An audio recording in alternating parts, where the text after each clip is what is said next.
piles रोग अच्छी piles Kota piles रोग आम जोटा कि यहाँ मलकंठ बना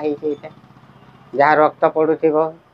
मल द्वारे जदि घा हो गोटे मंजी दि जाए यहाँ ये मंजी को फटईदेवा मंजी भितर रे अच्छी ताकू घसीवा घी मिसई ताकू मल द्वारे लगाइबा यहाँ दिन को 2 थर खाइबा सकाले खाली पेटे खाइबा राति खाइला परे खाइले से भल हो जाए जदि चालू होइछि वर्षे 1.5 वर्ष होउछि ए गोटे पॉकेट रे भल हो जाए 2-3 वर्ष जदि होउछि ताहले 2 पॉकेट लागे एटा की फल एटा होउछि हनुमान फल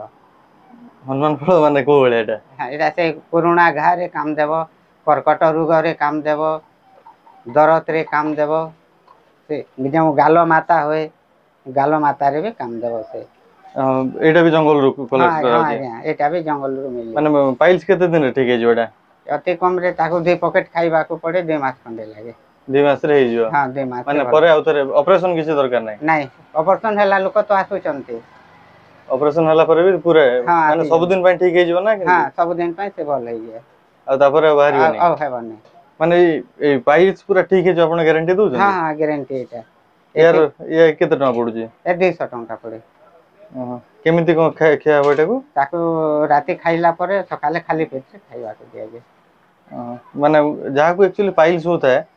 से लंका खाइबा कथा कि नो आज्ञा जहा को पाइल्स होता है तो से लंका खाइबा कथा कि नो नहीं राग जिनिस खटा जिनिस टिके भल कले जल्दी भल होई पारे जार सब नुआ नुआ पाइल्स बाहर छी फर्स्ट स्टेज अछि हां से केमते से भी ठीक हे जिवो पूरा हां से भी ठीक हेबो एते गोटे कथा अछि जदि पुराना होई जाई छी ताहले मल द्वारे मसा परी होय पेट गरम रु सेटा पाइल्स रोगटा होय पेट को आबे ठंडा करी देबा और ताको घियो रे लगे देले सेटा से भल होई जाय ए जगह रे डॉक्टर माने ऑपरेशन करूचंती ताको आमे समलपुरी रे कहू कि तलमुहा रोग ताको ऑपरेशन करले पूरा संपूर्ण हिसाब भल होय नै कारण करी हम पाखो को फेर आसुंती ए पूरा जड़ तक सफा कर देबो आमे गोटे कथा अछि जदि गोटे पॉकेट रे भल जदि न हैला जणे 200 को नै थिबो आउ थरे खाइ देले भी भल होई जिवो 3 थर खाइ देले भी ते क्लियर होई जिवो 600 टंका रे से भल होई जिवो खर्च बेसी नै एटा को टिके बढ़े देबा आयुर्वेदिक ता धीरे धीरे धीरे काम करिवो आज्ञा पूरा नॉर्मल कर देबो आयुर्वेदिक आ एलोपैथी भीतर एलोपैथी रे तो मेनली समस्त ऑपरेशन ही करजंती होता हां आज्ञा तो एटा बिना ऑपरेशन रे ठीक है हां एटा बिना ऑपरेशन रे ठीक है एई माने कोथरे तयारी हो जेटा एटा गुंड करा होची माने कोन सब जिंस पडुची एटी सब पड़ी छी हम जो मलकंठ पई कहंती हम जो भरत बाटुली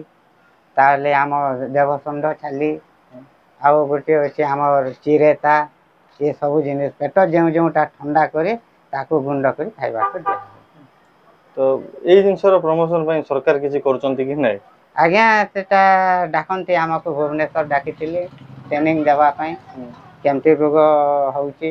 नुआ नुआ रोग आपण जेमती कहले कि आजि काली बहुत प्रकार रोग बाहरी जाइछि सेति पई हमको वार्षिक थरे डाकंती मीटिंग भुवनेश्वर जाऊ से जगह रे हमको बड़ बड़ डॉक्टर माने हमको से माने ट्रेनिंग दियंती कि रोग एमती होय ताको